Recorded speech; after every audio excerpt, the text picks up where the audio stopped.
J-36 B2B bomber. দেশ: চীন, যুক্তরাষ্ট্র। ধরন: ষষ্ঠ প্রজন্মের স্টেলথ ফাইটার। স্টেলথ বোম্বার যা রাডার ফাঁকি দিয়ে ভারী অস্ত্র বহনে সক্ষম। প্রজন্ম: ষষ্ঠ প্রজন্মের যুদ্ধবিমান। চতুর্থ প্রজন্মের স্টেলথ বোমারু বিমান। ইঞ্জিন: তিনটি ইঞ্জিন, দুটি WS-10 বা WS-50 টার্বোফ্যান ইঞ্জিন ডানার নিচে, সম্ভবত একটি WS-70 অন্যদিকে ইঞ্জিন ককপিটের পেছনে। চারটি জেনারেল ইঞ্জিন, F-180, GE-100 নন আফটারবার্নিং টার্বোফ্যান ইঞ্জিন। গতি: সর্বোচ্চ গতি মাক 2.5 প্লাস, প্রায় 3000 কিলোমিটার/ঘন্টা।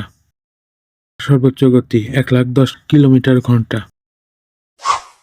ওজন: প্রায় 99,200 থেকে 1,19,000 পাউন্ড, প্রায় 1,58,000 পাউন্ড।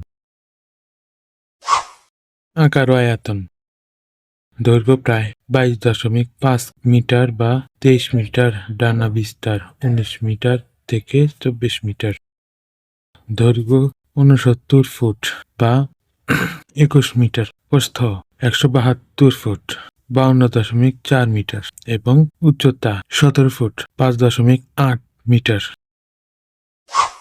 বহন ক্ষমতা প্রায় 1,10,000 পাউন্ড। এটি বিভিন্ন ধরনের অস্ত্র এবং মিসাইল বহন করতে পারে।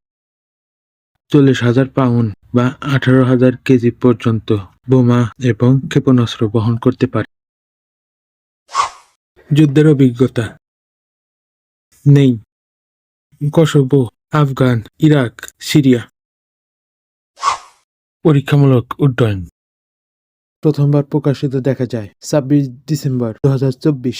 দ্বিতীয়বার প্রোটোটাইপের উড্ডয়ন অক্টোবর 2025 এ শুরু হয়। 17 জুলাই 1979 সালে হয়েছিল।